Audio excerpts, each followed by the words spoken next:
offer is made by buyer, seller wants to change some things or is attempting to negotiate, they send what's called a counteroffer back to the buyer. Now the buyer can then send another counteroffer, and we can have this fun little game of back and forth counteroffers, which the most I've ever had was 8.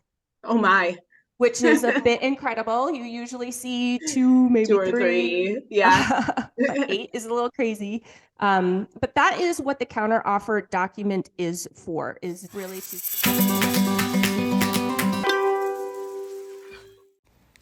Hey y'all, Katie here with Team Evo AZ at eXp Realty in the Phoenix, Arizona area. Welcome to our show, Real Estate Fitness, where we keep your real estate muscle strong by sharing tips and tricks to help you navigate the real estate world. Enjoy the show. Hey everybody, and welcome back to our monthly episode of Real Estate Fitness, where Dana and I, we're here to help you make that real estate muscle strong, Dana, right? Correct. Very important. Right. We want our followers, our audience, our clients, everybody we work with to really have a good understanding of how things work, especially here in the Phoenix area with respect to real estate, our contracts, process, protocol, all of that kind of stuff. So that is what we talk about here. And today I'm going to start off with a little story, because there is a reason why we're talking about counteroffers and multiple counteroffers today, guys.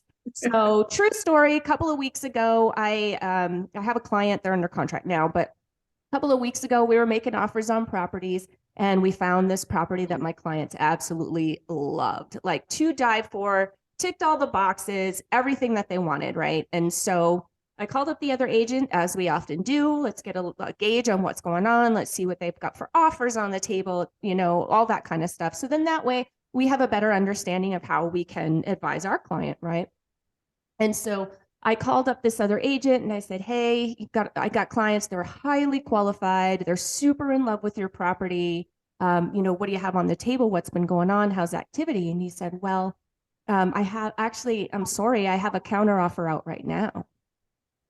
So in other words, another buyer had made an offer. The offer wasn't favorable to the seller. The seller put out another document, which is called a counteroffer. And I'll show you what that looks like here in just a second.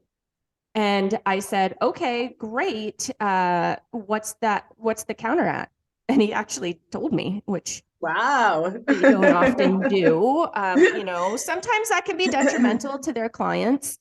But in this case, it was helpful because I said, my clients are willing to beat that by $5,000, like all day long. My clients want this house. They're very motivated for several specific personal reasons, and they want this home, and they're going to beat it by $5,000, and they're going to take all the furniture in the house. So that's really going to help your seller, not have to move that stuff. They're moving out of the country, actually.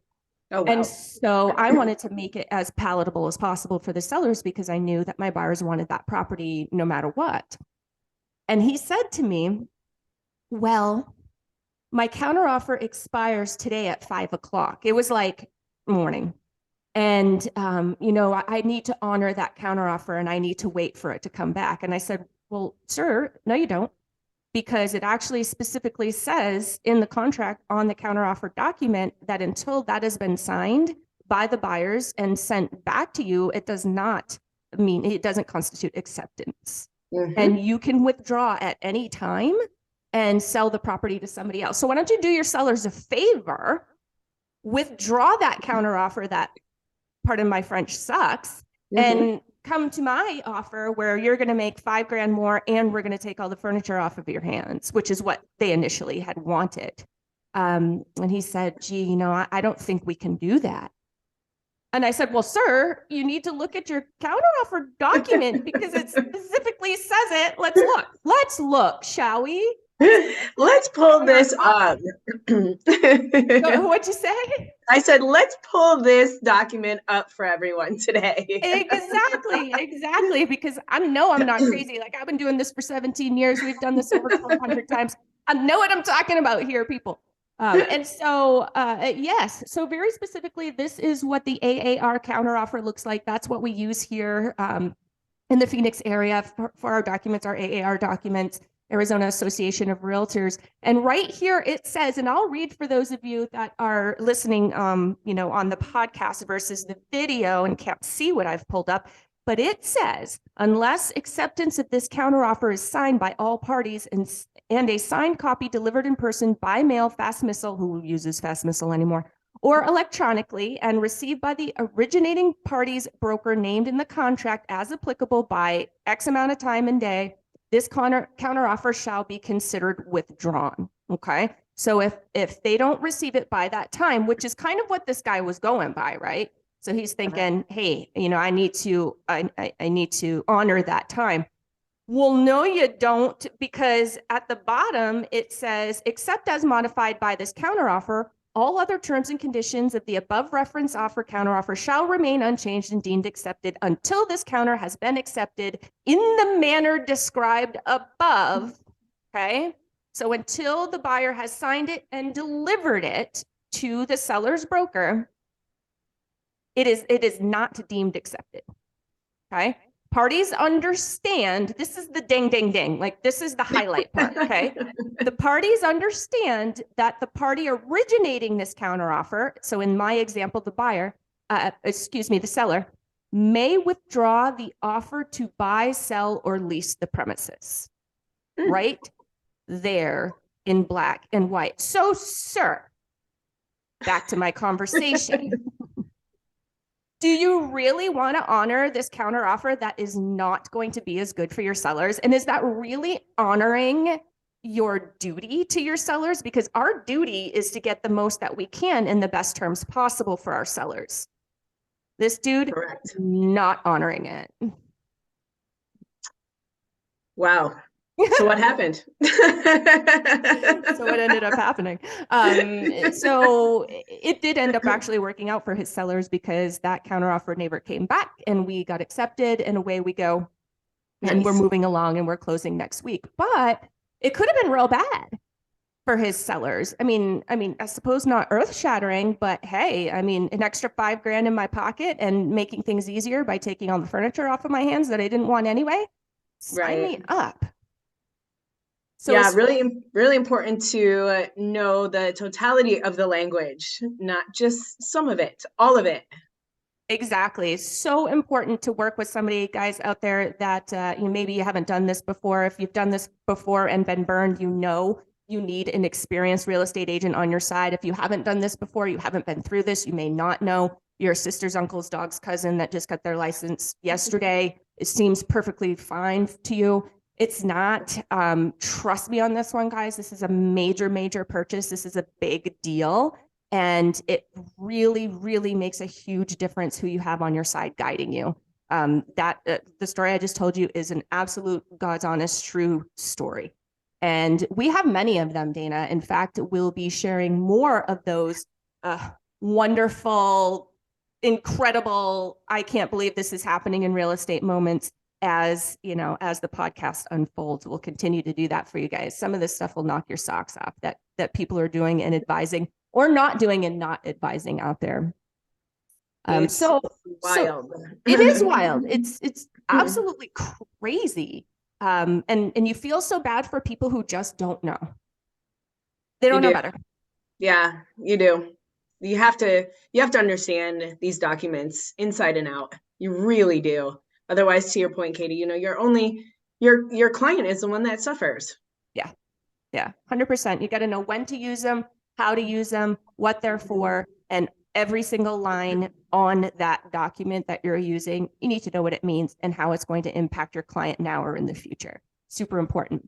So when does the counteroffer come into play, Dana? Talk to us about that. So the counteroffer comes into play, I think you mentioned this in the beginning, when the terms might not be as favorable to the seller. So maybe it's the purchase price, maybe it's date of closing, maybe it's earnest money, things like that are when the counteroffer comes into play.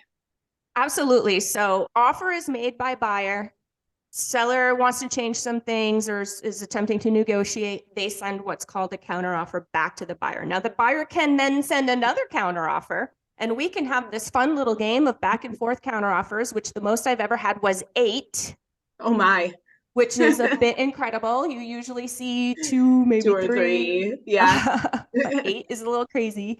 But that is what the counteroffer document is for, is really to sort of prolong that negotiation and so that buyer and seller can come to agreement. Now, there is an opportunity where another type of counteroffer comes into play, and that's called the multiple counteroffer. Now, we're seeing some of these right now. If you're listening to this in June of 2023, we are seeing some multiple offer situations here in the Phoenix area.